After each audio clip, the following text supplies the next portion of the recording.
First Contact Protocol. The message arrived on a perfectly ordinary Tuesday morning, delivered by a distinctly non-ordinary courier wearing a crisp government uniform adorned with the newly minted United Earth Embassy insignia. Dr. Sarah Chen stared at the holographic notification floating above her desk, its soft blue glow illuminating her cluttered laboratory at MIT's Quantum Computing Research Center. Selected for Interstellar Cultural Exchange Program, Host Assignment, Priority Alpha. Sarah ran her fingers through her perpetually disheveled black hair, wondering if she'd finally fallen asleep at her workstation again. The last 3 months since humanity's first contact with the Etherian Collective had been a blur of rapid technological advances and global societal changes, but this was the first time she'd been personally pulled into the diplomatic circus. Dr. Chen. A voice from her doorway made her jump. I'm Agent Torres from the Bureau of Extraterrestrial Affairs. Your security clearance has been upgraded, effective immediately. Your Etherian guest arrives in 48 hours. Sarah blinked at the agent. There must be some mistake. I'm a quantum physicist, not a diplomat.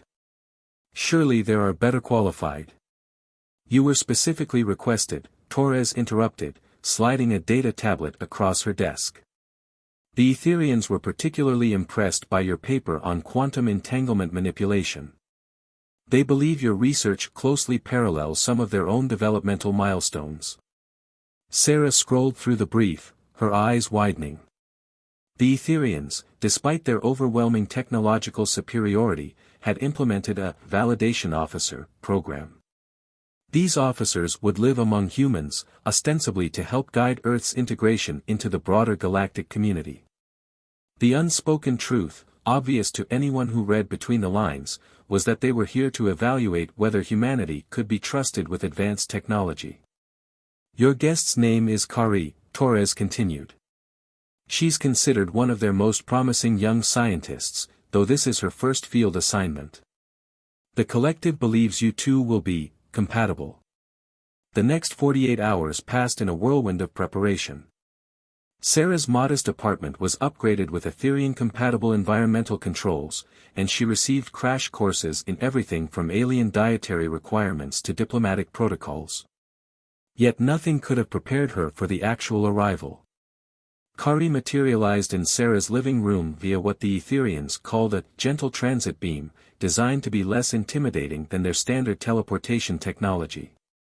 The alien scientist stood slightly taller than Sarah, with iridescent skin that seemed to shift between pale blue and silver. Her most striking feature was her eyes, 3 of them, arranged in a triangular pattern, each one containing swirling patterns that resembled spiral galaxies. Hello, Kari said, her translation device rendering her words with a slight musical lilt. I am your assigned validation officer. Her hands, each with 4 long fingers, fidgeted with what appeared to be some sort of technical device. I hope my presence won't be too disruptive to your work. Sarah had expected many things from her first close encounter with an Etherian, cool superiority, perhaps, or clinical detachment. What she hadn't expected was nervousness. Kari's stance was almost apologetic, her third eye darting around the room as if searching for escape routes. Welcome to Earth, Sarah managed, fighting back her own anxiety. I'm Dr. Chen, but please, call me Sarah. Sarah, Kari repeated, as if testing the name. Your quantum equations are elegant.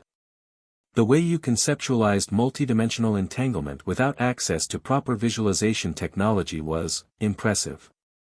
She paused, all 3 eyes focusing briefly on Sarah before quickly looking away. Though I suppose I shouldn't express personal opinions. It's not part of standard protocol. Sarah couldn't help but smile. Here was supposedly one of the most advanced beings in the galaxy, and she was acting like a nervous grad student at their first conference. I have about 1,000 questions about Etherian quantum mechanics, she admitted. But maybe we should start with something simpler. Would you like some tea? Kari's eyes widened slightly. Is that the Earth beverage derived from plant matter steeped in heated dihydrogen monoxide? I've studied it extensively in preparation for this assignment, but I've never actually. She trailed off, looking embarrassed. Yes, please. If it's not too much trouble. As Sarah busied herself in the kitchen, she could hear Kari moving around the living room, presumably taking readings with her various devices. The alien's footsteps were oddly light, almost musical. Your dwelling contains an unusually high concentration of books, Kari observed. Physical information storage seems inefficient, yet I find these objects oddly appealing. They're not just for information storage, Sarah explained, returning with 2 cups of green tea. Sometimes the experience of reading a physical book is part of the enjoyment. Kari accepted the cup with surprising grace, her long fingers wrapping carefully around the ceramic. Experience over efficiency, she mused.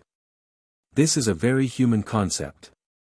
My superiors warned me about it, but I find it intriguing. She lifted the cup to what Sarah assumed was an olfactory sensor. The molecular composition is simple, yet the aroma produces complex neurological responses. Fascinating. As they sat together, human and alien, each trying to navigate this unprecedented situation, Sarah realized something crucial. Despite all their technological advantages, the Etherians were just as curious about humans as we were about them. Perhaps even more so. So, Sarah ventured, what exactly does a validation officer do? Kari's third eye swiveled toward her while the other 2 remained fixed on the tea. Officially, I am here to observe and report on human technological development and ensure safe integration of approved knowledge transfers.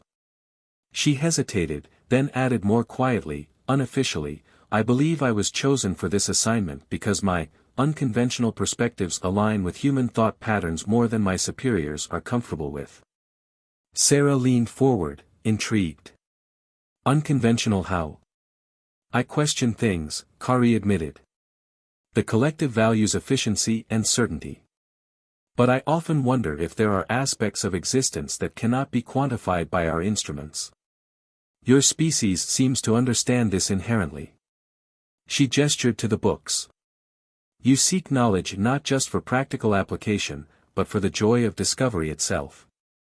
As the evening progressed, their conversation ranged from quantum mechanics to philosophy, from the practical challenges of interspecies cooperation to the simple pleasures of trying new things. Kari's initial nervousness gradually gave way to genuine enthusiasm, especially when Sarah explained concepts that the Etherians had apparently overlooked in their relentless pursuit of efficiency. Later that night, after Kari had retired to her specially prepared quarters, Sarah sat in her study, making notes about their interaction. On paper, with an actual pencil, much to Kari's earlier fascination. Something told her this assignment was going to be far more interesting than either their species had anticipated. What neither of them knew yet was that this unlikely partnership would soon be tested in ways that would challenge both human determination and Etherian protocol, forcing them to question everything they thought they knew about progress, civilization, and the true meaning of intelligence. Cultural collisions. 3 weeks into their cohabitation, Sarah found Kari hovering cross-legged in the middle of her living room at 3 a.m., surrounded by holographic displays showing Earth's entire technological history. The Etherian's 3 eyes were rapidly scanning through thousands of patents, scientific papers, and innovation timelines, her iridescent skin pulsing with patterns of light that Sarah had learned indicated intense concentration. Couldn't sleep? Sarah asked, padding into the kitchen for her own late-night research fuel, coffee. Sleep is inefficient, Kari responded absently, then caught herself. Though I understand it serves crucial biological functions for humans. I apologize if my presence disturbed your rest cycle. What's got you so fascinated that you're breaking protocol by accessing restricted historical databases? Sarah gestured at one particular hologram showing the development of the first transistor. All 3 of Kari's eyes widened slightly, her equivalent of a guilty start. I'm not supposed to share this, but something doesn't add up. She waved her 4-fingered hand through the displays, rearranging them. Look at your species' technological progression curve. It's unlike anything in our records. Sarah sipped her coffee, studying the data. Is that bad? It's impossible, Kari whispered. Most species follow predictable development patterns. Logical progressions from one discovery to the next. But humans. She pulled up more displays. You make intuitive leaps. You pursue multiple paths simultaneously, even contradictory ones. You deliberately follow inefficient routes out of pure curiosity. And that worries your superiors. Kari's skin rippled with darker patterns, concern, perhaps fear. The collective values order, predictability. We advance technology through careful iteration, each step thoroughly tested before proceeding. But humanity. She gestured at the historical timeline. You went from first powered flight to landing on your moon in just 66 years. That kind of acceleration scares them, Sarah finished. It should scare you, Kari said softly. Do you know what happened to the last species that developed this quickly? Before Sarah could answer, Kari's monitoring equipment chimed. The alien quickly dissolved the historical displays, replacing them with standard observation protocols. Moments later, Sarah's secure comm unit lit up with an incoming transmission from the Bureau of Extraterrestrial Affairs. Dr. Chen, Director Morrison's hologram flickered to life in their living room. We've detected unauthorized data access from your location. Care to explain? Sarah glanced at Kari, whose skin had paled to an almost translucent state. Late-night research session, Director. Kari was helping me understand some theoretical physics concepts. Any data access was purely academic. Morrison's eyes narrowed. Remember your clearance restrictions, Doctor. And Kari? The Etherian straightened. The collective has expressed concerns about your latest reports. They're sending a senior validation officer to review your assignment. After the transmission ended, Kari's normally fluid movements became rigid, mechanical. I've compromised my position. The collective doesn't tolerate deviation from established protocols.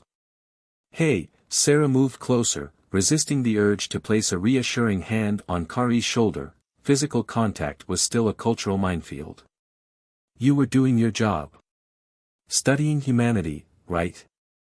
My job is to validate humanity's readiness for advanced technology transfer. Not to. Kari's third eye fixed on Sarah while the other two studied the floor. Not to admire your species' achievements. Not to question the collective's methods. Over the next few days, Kari grew increasingly distant, focusing on formal observations and filing proper reports. But Sarah caught her late at night, still studying human history with an intensity that seemed almost desperate. Something about humanity's development had deeply unsettled the alien scientist. The arrival of Senior Validation Officer Venare brought matters to a head. Unlike Kari's fluid grace, Venare moved with precise, calculated efficiency.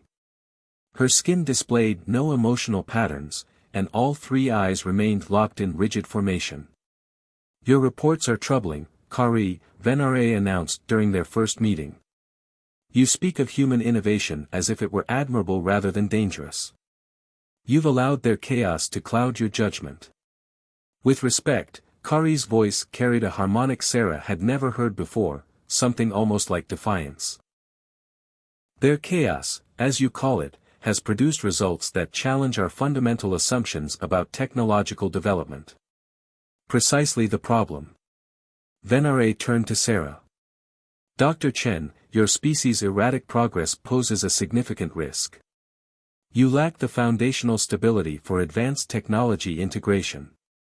Sarah felt her own streak of defiance rising. We've managed to achieve faster technological growth than any species in your records, despite starting with far less. Doesn't that suggest our methods have merit?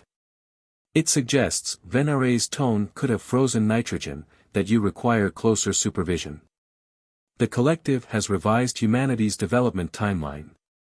All technology transfers will be delayed pending further evaluation. After Venare left, Kari's skin swirled with complex patterns Sarah had never seen before. There's something they're not telling us, the alien scientist said. The collective's response, it's too extreme for simple protocol violations. Sarah walked to her bookshelf and pulled down an old, worn copy of Asimov's Foundation. She handed it to Kari.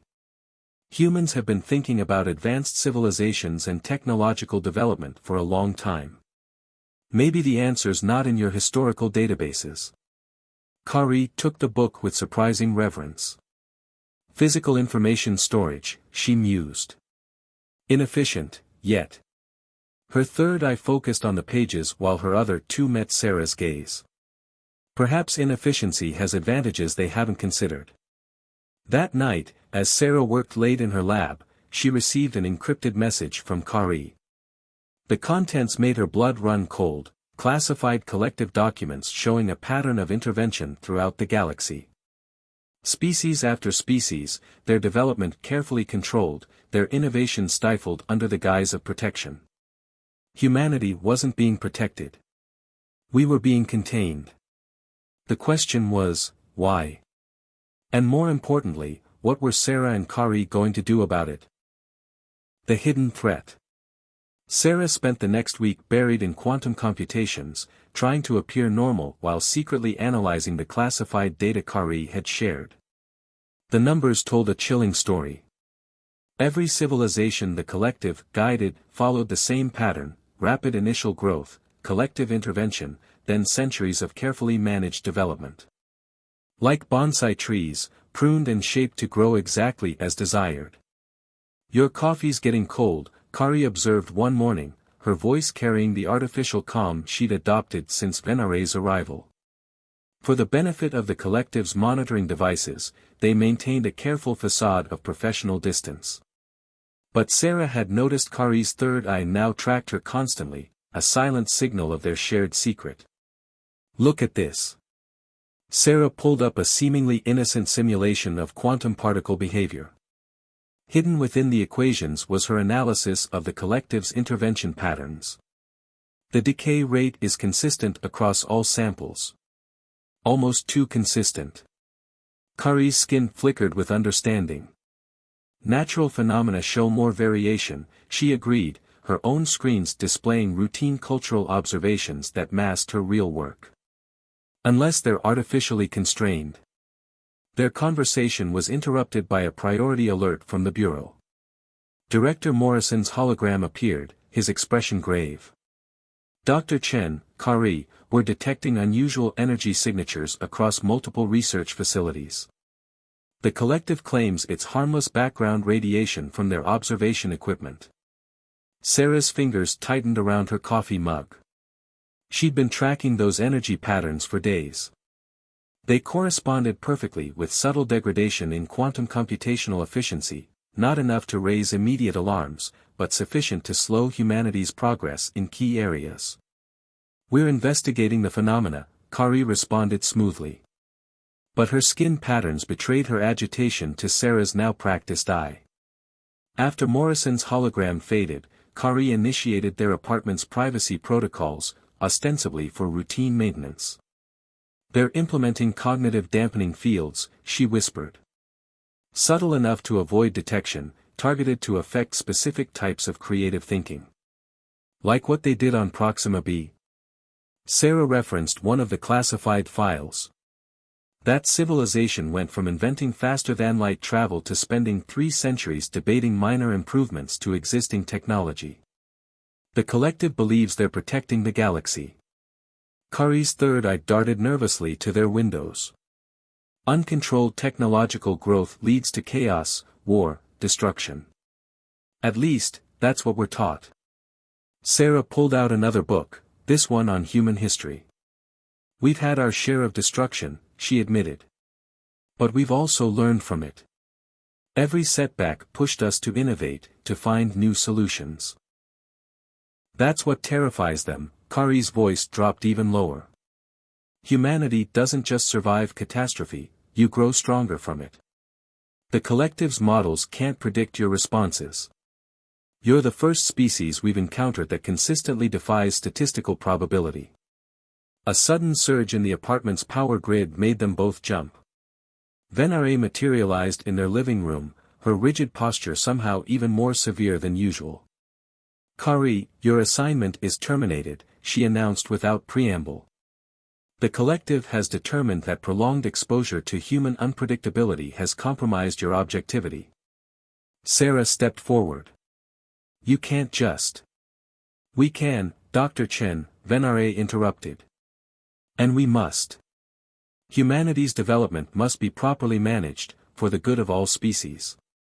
"You mean controlled," Sarah challenged. "Suppressed.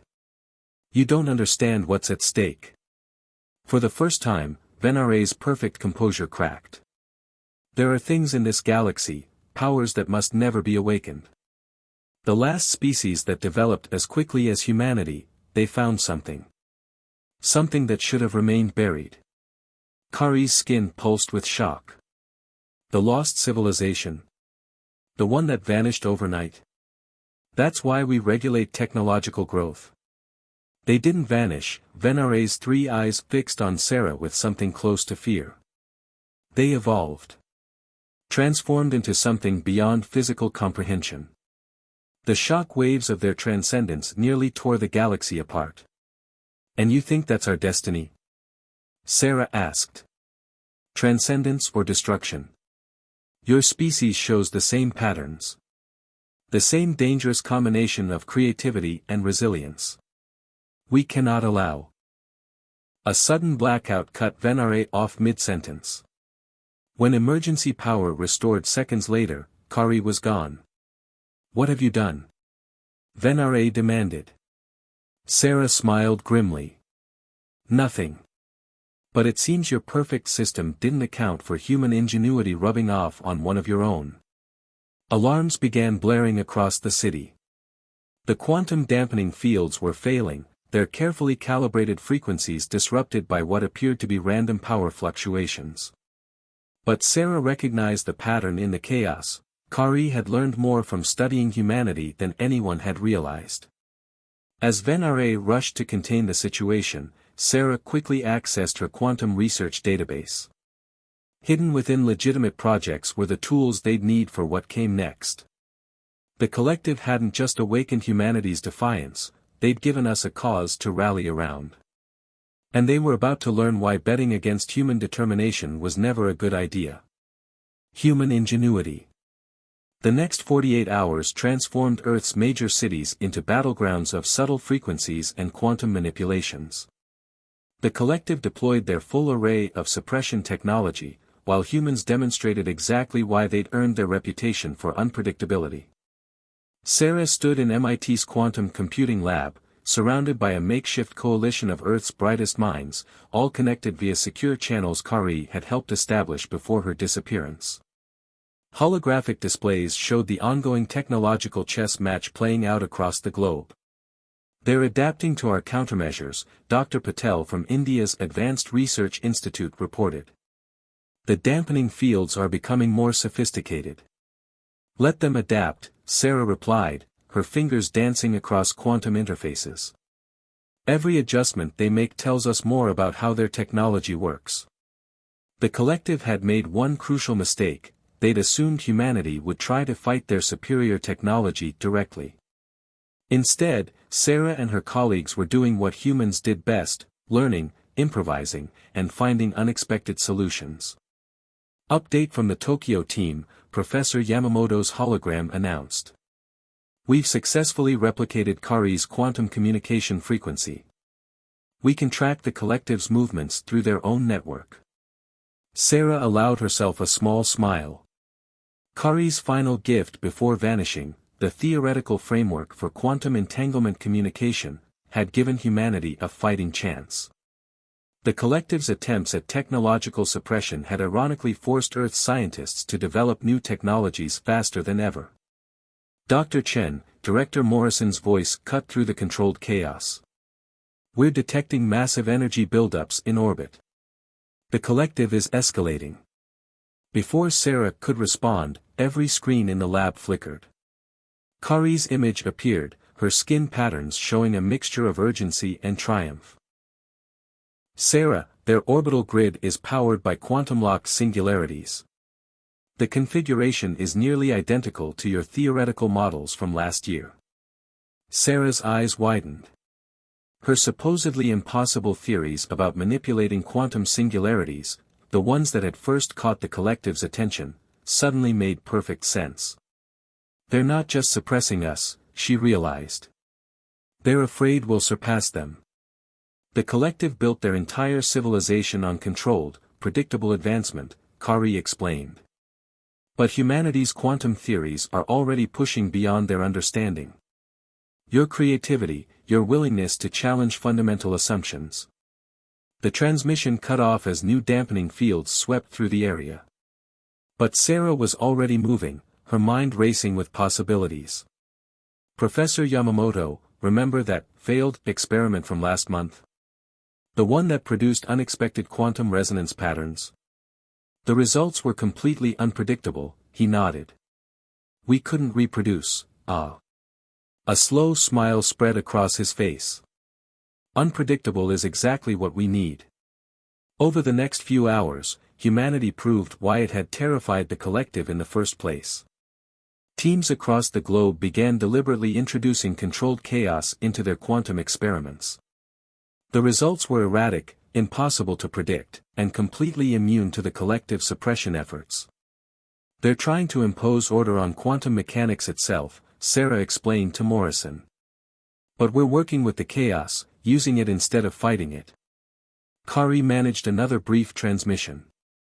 The collective never considered this approach because it defies their fundamental principles. They're struggling to understand how you're achieving results through deliberate instability. The breakthrough came from an unexpected source, a group of teenage hackers in Nigeria who'd been experimenting with quantum gaming algorithms. They discovered that rapidly switching between multiple quantum states created interference patterns that actually amplified human cognitive function instead of suppressing it. It's like surfing, one young hacker explained. You don't fight the wave, you ride it. Sarah and her team quickly integrated this principle into their countermeasures. Instead of trying to block the collective's dampening fields, they created quantum resonance cascades that transformed the suppressive energy into cognitive enhancers. The collective's response was immediate and dramatic. Venare herself materialized in the lab, her usually perfect composure completely shattered. Stop this immediately. You don't understand the forces you're playing with. No, Sarah countered, you don't understand us. Humans don't advance by following safe, predictable paths.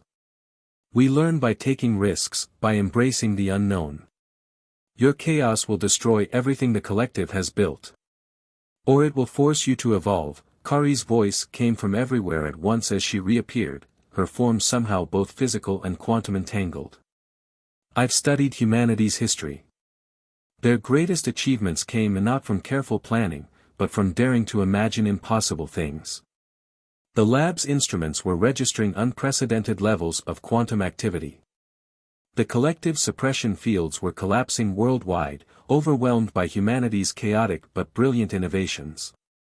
But more importantly, their rigid worldview was crumbling in the face of undeniable evidence that their way wasn't the only path to advancement.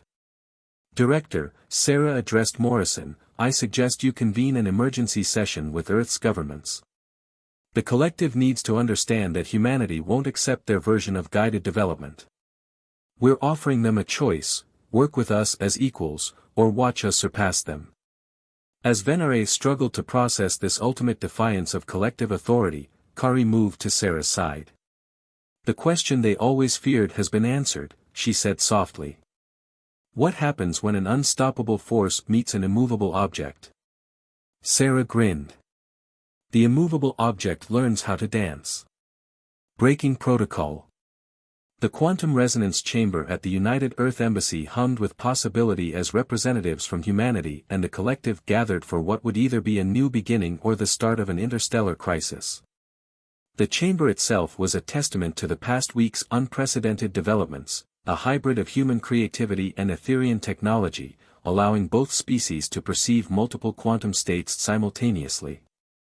Sarah stood at the central podium, Kari beside her, their presence together symbolizing everything the collective had feared and everything humanity had proven possible. The chamber was filled with dignitaries from both civilizations, their quantum-enhanced perceptions allowing them to experience the historical moment across multiple probability streams. The fundamental laws of the universe, Sarah began, her voice carrying through both physical space and quantum resonance, are not a rigid framework to be controlled, but a canvas for exploration and growth. Venare, now speaking for the collective's High Council, maintained her composure but couldn't hide the quantum fluctuations in her energy signature. You propose we abandon millennia of careful progress for chaos?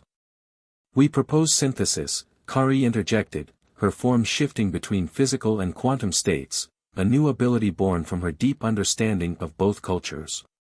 The collective fears chaos because you see only its destructive potential. Humanity has shown us it can also be a source of creation.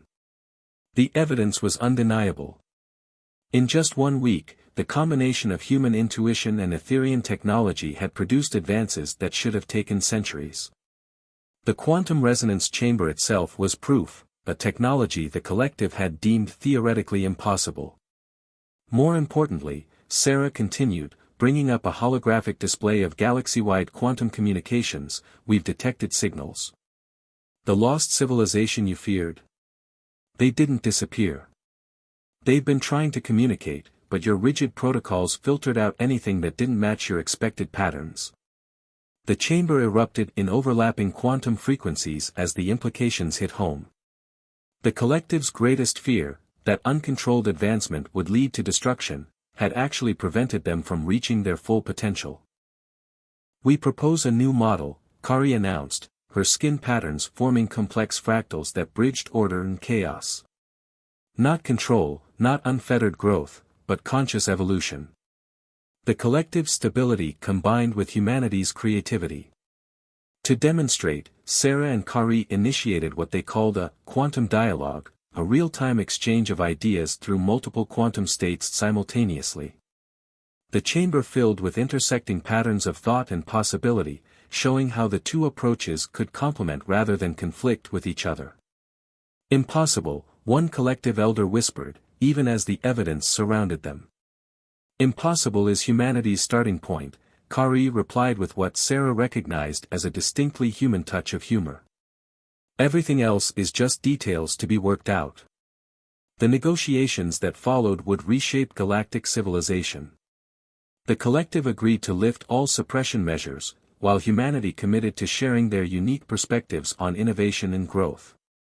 But the real breakthrough came in an unexpected form.